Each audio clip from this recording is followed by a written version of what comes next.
YouTuber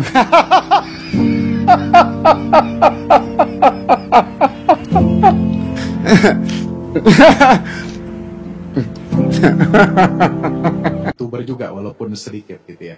Nah, ini persoalan santet, perdukunan ini kan sudah difatwakan oleh Majelis Ulama Indonesia.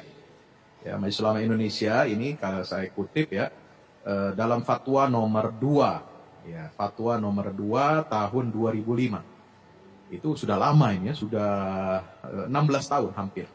Ya, sudah 15 tahun lebih ya. Itu di tanggal 26 sampai 29 Juli 2005 ketika MUI melaksanakan musyawarah nasional ya yang ke-7 ya, itu telah mengeluarkan fatwa yang jelas bahwa kesimpulan dari fatwa ini ada 3 poin.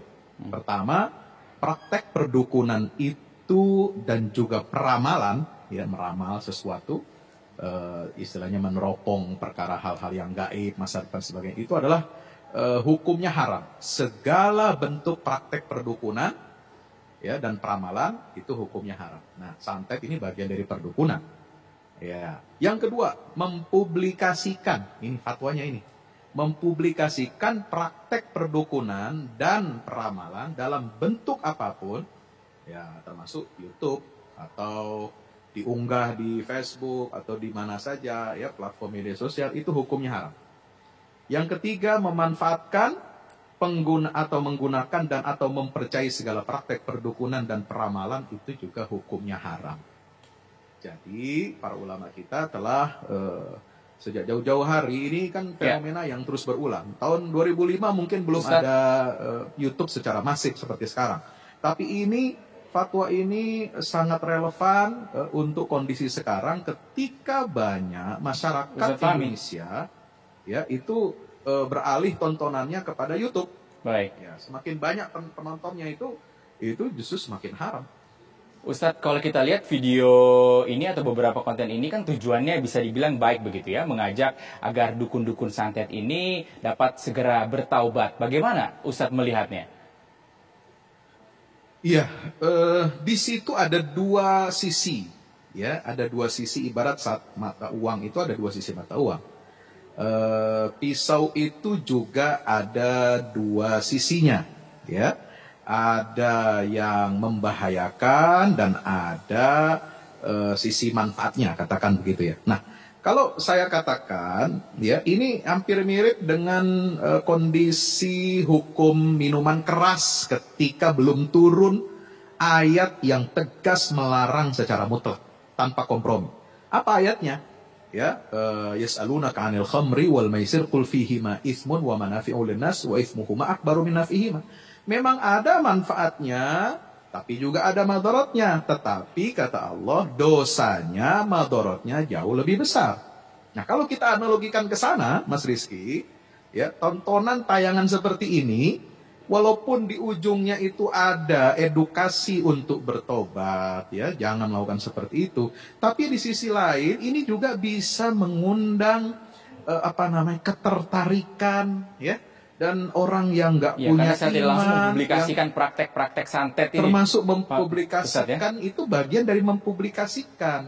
Kalau kita ingin mengajak para dukun santet ini bertobat, ya, itu caranya jangan dipublikasikan, datangi aja satu-satu. Ya, kalau misalnya punya kemampuan untuk untuk mengalahkannya, ya duel aja satu-satu, nggak usah dipublikasikan gitu. Kira-kira begitu ya. Ya, baik, karena itu nanti akan dilihat 2 sisi, ya, dan tidak semua masyarakat yang menonton, apalagi orang awam, ya, mereka tidak punya ilmu, tidak punya pegangan akidah yang kokoh, ini bisa meniru hal-hal yang negatif. Nah, mereka lantas bagaimana Ustadz ini masyarakat harus menyikapi konten-konten ini, Ustadz? Tayangan-tayangan seperti ini. Ya, saya pikir ini harus ditegur oleh KPI ya. Ya, kalau memang itu ranahnya masuk dalam wilayah KPI. Juga mungkin perlu ada kode etik gitu ya. Pihak YouTube ini juga mesti dilobi oleh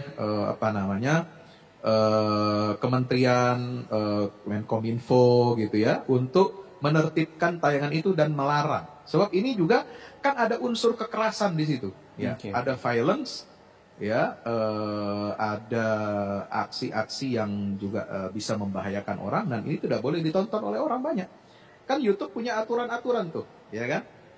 Tidak ada tayangan seksual, ya, hubungan seksual, tidak boleh ada kekerasan, ya, darah dan lain sebagainya. Nah, ini bisa kalau dimasukkan ini melalui lobby daripada pihak otoritas yang berwenang. Baik, terima kasih Ustadz Fahmi Dan Salim masyarakat atas bisa kesempatannya untuk melaporkan, inisiatif ya, One. masyarakat bisa melaporkan. Misalnya tayangan seperti itu ada caranya itu, nanti bisa tanya ahli IT, bagaimana melaporkan satu tayangan ini melanggar etika publik, ya, atau melanggar etika norma agama. Baik. Jadi nanti pihak YouTube nanti bisa memban. Baik, terima kasih Ustadz Fahmi Salim atas kesempatannya untuk pemirsa TV One pada siang hari ini. Ha ha ha